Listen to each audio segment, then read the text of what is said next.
Бұлбұл қыз туған күні құтты болсын дейміз. Туған күнің менен, туған күнің менен, туған күнің менен. Бұлбұл туған құтты болсын. Туған күнің менен.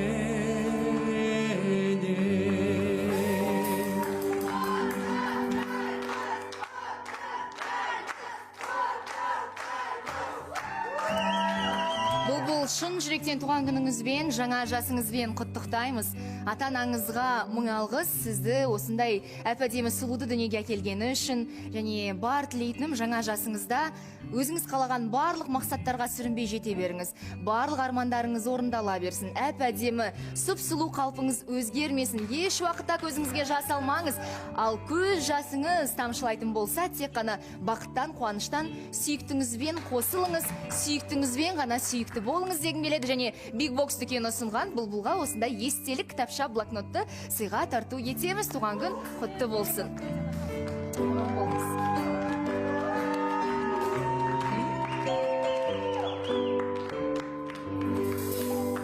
Ал бірден эфирді Ізбасар мырза мен Әселден бастаймыз. Келіңіздер.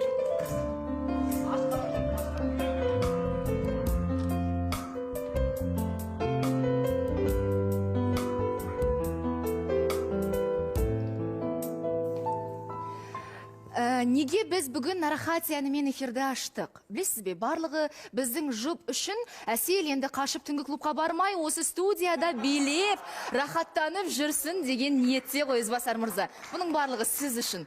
Біз Нарахат. Сіздің шаруаңызды жеңілдетіп жатырмыз. Іздемейсіз енді клубтардан. Болды, осындамыз.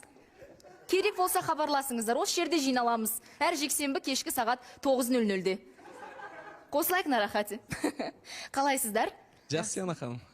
Құтты болсын, сыйлығыңыз демалыс күндерінде көріп қалдым. Әселден Ізбасар мырзаға деген сыйлық, иә? Иә, Яна ханым.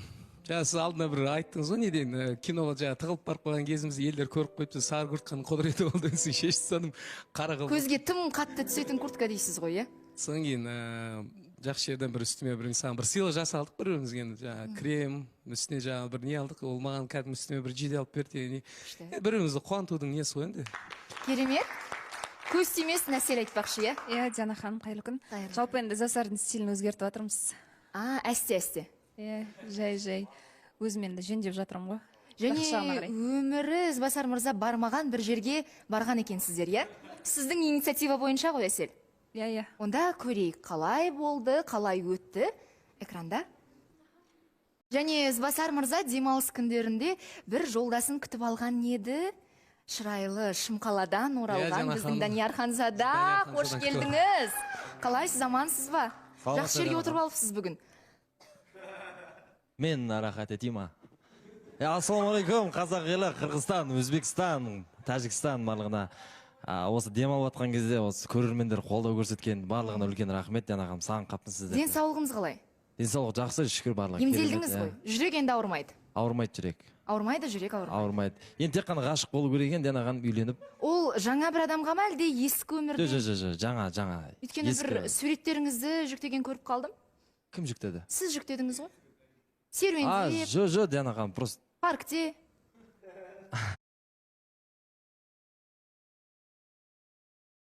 Паркте.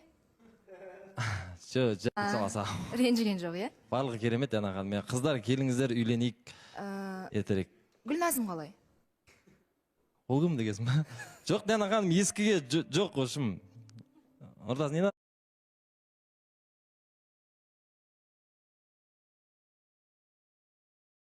Диана ханым, ескіге жоқ қошым. Ордас, не надо дегесін ба? Ізбасар мырза, қыш құмыра жасап, әдемі кешті өткіздіңіздер. Енді онда романтик болмадық қой кезінде біз енді. Біз қалай айтсам болады, енді бір қатты бір романтиктердің қатарынан емес едім, бірақ енді кәдімгі шын ғашық болсаң сондай бір романтик болып кетеді екенсің ғой, шыны керек. Бұл айтқанда күніге біргеміз, шыны керек, күніге бірге қыдырамыз, жұмыстар бірге бітіреміз. Кешеде караокеде жүрдіңіз. Кешеде караоке маскедегі жігітпен бірге болдық деп. Барып кішкене серуендеп қайттық. Одан Диана ханым, бір жаңалық бар. Біз келесі жұмаға самолетке билет алып қойдық Шымкентке. Осы келе жатқан жұмаға, иә? О, Бүгін десем ғой, иә? осы жұма? Аха. Шымкентке жол тартамыз. Құдай қаласа. Барып, шарады Шымкентті көріп қайтайық. Сіңілерім туған күндері екен, соны көріп. Енді көреміз енді Жанахан бір. Күшті. Екеуіңіз бірге Шымқалаға жол жүресіздер, ол жерде танысасыздар. Әселдің жақындарымен. Иә, бұйырса сол пландап жатырмыз таныстықты. Жалпы кішігірім болсын жақындарымен таныстыра берейін деп жатырмын. Өздерін сұрадым, жалпы танысуға дайынсыз ба деген. Сосын иә, танысайын, жақындарын көрейін, сестренкаларын көрейін деп. Күшті. Ең басты бізде себеп жаңағы туған сестренкам бар ғой мен. Соның туған күні да, сол. Сіздің туған сіңіліңіз бар ма? Туған сіңілім, иә. Мен білмеппін. Менің жасы нешеде? 21-ге толады есіне шығар. Үлкен екен. Ол Шымкентте оқиды. Иә, Шымкентте. Бірақ көп болды біріміз көрмегенімізге. Қанша жыл болды? 3 жыл ма? Мәссаған. Неге? Олар просто папасының қолында болды ғой. Қазір енді Шымкентке оқуға келді. Сол енді туған күніне барайын деп жатырмын. Көптен бері өзім де андай сағынып прям. Бірақ байланыстасыздар ма, сөйлесіп? Телефонмен сөйлесеміз, Инстаграмда, телефонда сөйлесіп жүреміз. Аты кім? Жұлдыз. Жұлдыз. Күшті. Одан Жанахан тағы бір айтып кететін жайып бар. Осы алдында мен айтып жүруші едім, мен үйде енді көбінесе жаңағы папа мамамен сырласам, мен жеңгемен сырласам деп сөйтіп. Алдың күндері эфир жаңағы торт подарить етіп, жаңағы кольцоны подарить еткеннен кейін жеңгем звондай берді, срочно хабарласып бір. Мен ойлап қалдым, бір нәрсе болып қалды ма деп уайымдайсың ғой. Сен не болды, не болып жатыр деп сұрап жатырды. Одан ол кезде сұрап жатқан кезде қасымда жаңағы адамдар болып қалады, машина келе жатырмыз. Сол кешке үйге жеткен кезде хабарлассам деймін де үйге барып тағы ұмытып кетемін. Сөйтіп, в общем, ертеңгі кешегі күнге келді ғой. Сөйтіп кеше хабарласып, сөйлесіп. Сонымен не болып жатыр енді, қалай енді, бұлай жүзіне қарасаң жақсы қыз екен, енді өзің ұнап тұрма.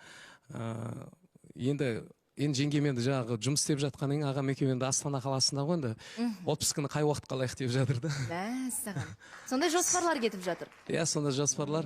Керемет. Енді айттым Жанахан, әзірге енді жаздың бас айларына деп жатырмын, қосылайық бітпей жатып енді жақсы бір ұзатумен, бір сырға салумен шығып кетсек деген ойдамыз ғой енді. Иә, бізде ұзату болады, ал үлкен тойды құланда жасайсыздар. Иә, Құдай қаласа, сондай өзім ниеттендім да, соны жеңгем айттым, онда июнь ғой, бізде июнь не дейді?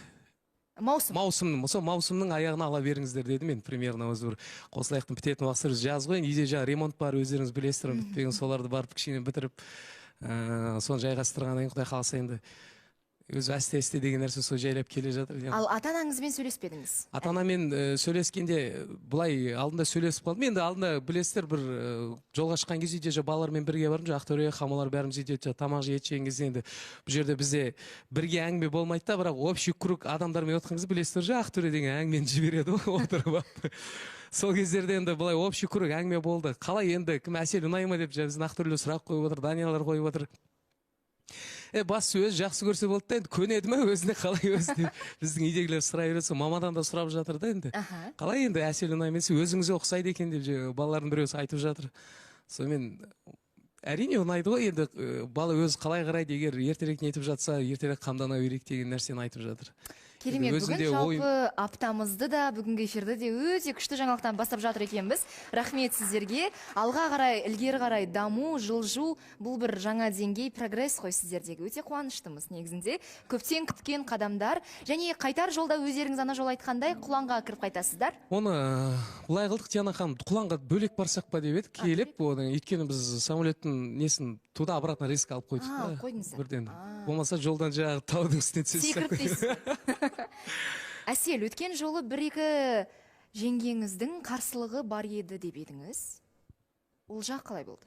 Жеңгелер ол енді сырластарым ғой, бір сөзбен айтқанда, бірақ та енді шешімді өзім қабылдайтын, өзім ертең болашақта өзім отыратын Жасармен. Жалпы енді таныстырам, бірақ барғаннан кейін қалай болады өзіме де қызық болып жатыр. Негізі қалай қабылдайды екен, жаңағы ең бас сестрам бар, ағам бар. Енді ағамен пока таныстырмаймын, жаңа сестрамен таныстыруға тырысам енді. Білмеймін әлі, қалай болатынын. Олар негізі түбегейлі қарсы болған. Қалай қабылдайтын. Бірақ енді Жасар өзіне сенімді. Мені көргеннен кейін ойларын 100%-ке өзгертеді, уайымдама деген сияқты болып жатыр енді.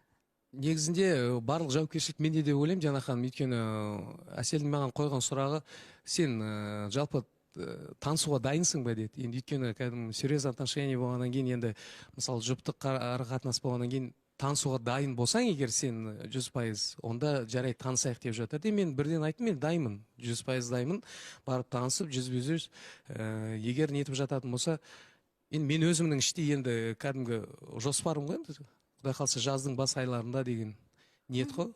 Енді сондай ниет болғанның алдын ала барып енді қалай болса да енді бет-жүзін бір көріп амандасып тағы айтуға да болады деймін да. Енді бір не обязательно, что бұл жерде бір ойбай міне мынандай деген сияқты да емес. Тек бір амандасып бет-жүзін көрісіп кәдімгі адамды тірідей көреді, чем экраннан көр деген сияқты. Иә. Вот сондай мағынада. Айза? Диана ханым. Айза, шулаттыңыздар ғой демалыс бойы Асқар екеулеріңіз. Диана ханым. Амансыз ба? Иә, рахмет, шүкір, барлығы жақсы. Менде және де шынымен де осы соңғы демалыс күндері өте қатты бір андай насыщенный, слишком андай ажиотажный күндер болды мен үшін. Және де сол. Асқармен таныстықтарыңыз қалай Диана ханым, таныстығымыз тоқтады. Және де ештеңе шықпайды. Ол уже бүкіл халық өзі көзімен көріп отыр ғой, қалай, не үшін деген сияқты. Сол үшін де оған тілейтін тек қана денсаулық, жол әрқашанда ашық болсын, аман болсын, болды, басқа ештеңе айта алмаймын. Бірақ ешкімге ренішім жоқ, ешкімге обиду не держу, барлығы жақсы. Және сұрағым бар, менің ойымша, керісінше бірінші жігіт өз отбасын таныстыратын сияқты еді. Және де мен қазір Ибисардың сөзін естіп, жаңа айтты ғой, жоқ, біз алдын ала билетті алып қойдық, сразу Шымкенттен туда и обратно, Қыландыға кіретін уақытымыз жоқ деген сияқты. Мне кажется, вы откладываете знакомство өз отбасыңызбен или жай ғана менің ойым ба? Қалай жақ? Енді не откладываем? Енді мен жаңа мен сөздің басында айтып кеттім. Мен жеңгеммен сөйлестім. Қалай болып отыр? Менің ата-анам ол 100% кәдімгі дайын күтіп отыр. Уақытсын қай кез. Даже былай айтсам, уже көктемнің басына десең де біз дайынбыз деп отыр. Өйткені соның бәрі мен жеңгем арқылы жеткізіп отыр да. Жеңгем мен сонымен сөйлесіп, папа сұрап жатыр. Сұрашы ана баланы. Бізде білесіз ғой ауылдың адамдар. Сұрашы ана баладан не болды, қашан келетін болды деген сияқты бірден басып айта салады.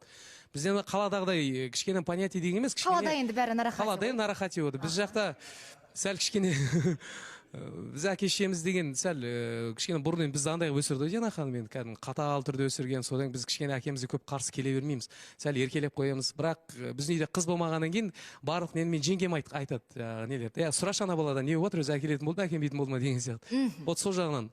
Ал мен өзімнің планым бойынша енді сол кішкене жаздың безгілі үй жақта кішкене ремонтты бітіріп, содан кейін бәріміз құдай қалса барамыз. Сіз мына жақта, сол жақтағы ремонтты кім жасап жатыр? Строительдер бар ма Диана ханым? Әйтеуір шынымен де басталды ғой ремонт, жөндеу жұмыстары? Жоқ, бізде қыс болып кетті да Диана ханым. Қыс болған кезде кішкене жартылай нәрсе бітпей қалған. Бірақ үйдің іші біткенде сырт жақтары бар бізде. Сәл нелер, солар бітіру керек. Сәлеметсіздер Диана ханым, негізі қазір мен соңғы жаңалықтарды естіп қуанып отырмын. Мен ойлаймын да, мынандай мәселеде, егер де ең басты Ізбасардың отбасы қарсы болмаса, ары қарай көндіру, Әселдің жағын толықтай өзіне қарай қарату, оның барлығы тек қана сенің қолыңда. Тем более Ізбасарды біз өте жақсы танимыз. Барған кезде, әйтеуір наоборот бар ғой, ой, Әсел мынаның барлығын былтыр жүрген сен екенсің ғой. На самом деле Ізбасар өте керемет жігіт қой дегендей бір тұжырымға келеді ма дегендей ой болып тұр. Өйткені ақ көңіл, чувство юмора бар, харизмасы бар, әндет жүрсе болды ғой, сонымен тек қана сәттілік. Иә. Еңлік, ер жігіт Ханзада сізде жазылған екенсіз. Диана ханым, саламатсыз ба, қалайсыздар, қайырлы күн. Сізге көздің көзі өтіп кеткен сияқты. Екі аптада бір ауырасыз. Ничего страшного, Диана ханым, өмір ғой, сынақ қой. Енді мына ортаға келетін болсақ, жалпы Ізбасар айтып отыр ғой, ремонт дегенге мен ойладым да, кәдімгідей бүкіл үйдің барлығын қопарып, полын жасау керек па деп. Енді сырт жағына қарай жасау керек болатын болса, оның жарасы жеңіл деп ойлаймын. Жалпы негізі көп ұзатпай осы келесі ай емес, енді арғы айға уже пландастырып сіздер тездеткендеріңіз дұрыс деп ойлаймын. Өйткені арада тағы да бір мәселелер шығып қалып, мына Асел өзі бағана эфир басталмай тұрып Ізбасарға айтады да, сен ескі телефонды қашан сатасың? Надоел деген сияқты қылып, ескі телефон сат. Новый телефон алған ғой Ізбасар. Ескі телефонның ішінде біраз мәлімет бар сияқты да, соны тез-тез көзін құтыш деген сияқты қылып жүрді. Жаңа өмір, жаңа телефон. Жаңа өмір, жаңа телефон. Соны тез-тез сатып, айналайын, тез-тез үйленіп кеткенің дұрыс деп ойлаймын негізі. Бұйырса, Еңлік. Мына жерде енді тәтті әңгіме болып жатыр ғой, бірақ менің ойымша, Әсел енді тұрмыста болмаған қыз ғой. Жаңағы жеңгелерінің отбасының жалпы қарсы болып жатқаны менің ойымша өте орынды, потому что Ізбасар мырза қанша дегенмен ажырасқан, Әсел әлі жап-жас әдемі қыз. Қазір енді махаббаттың буымен кішкене есі кетіп отыр ғой, кейінірек өкініп қалатын сияқты маған. Енді қалай айтсам болады, бұл жерде бастысы бұл екі адам бір-бірін ұнату ғой. Ал менің бұл жер сен қазір айтып жатқан мен бұрынғы отбасылы болғанмын деп жатсың. Мен қазір 12 жасар балам бар. Жарайды, оны Әселдің өзі де біледі. Өйткені басы ол жақтан ешқандай қызғаныш жоқ. Мысалға болады бір әр семьяларда, әр жанұяларда бұрын ол өзім бұрынғы жұбайыммен айырылысып кеткен күннің өзінде де бір қызғаныштар тудырып болмаса сол жақтан проблемалар көп болып жатады.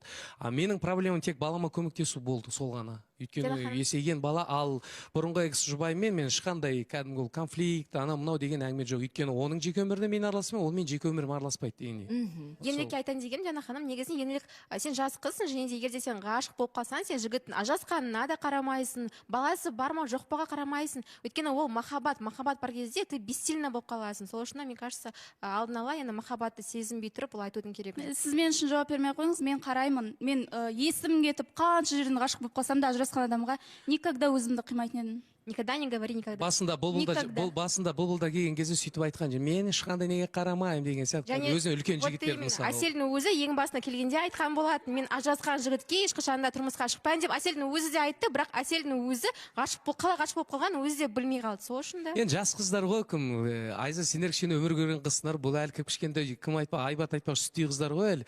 Енді ғашық болып көріп жататын болса, оның бәрі ұмытып кетеді ғой. Жана ханым, қайырлы күн. Қайырлы күн. Көп рахмет құттықтауларыңызға. Енді мені пример келтірмей, живой пример өзіңнің Әселіңді келтірсең болатын еді. Менің жігітім енді Ажыраспаған. Ажыраспаған.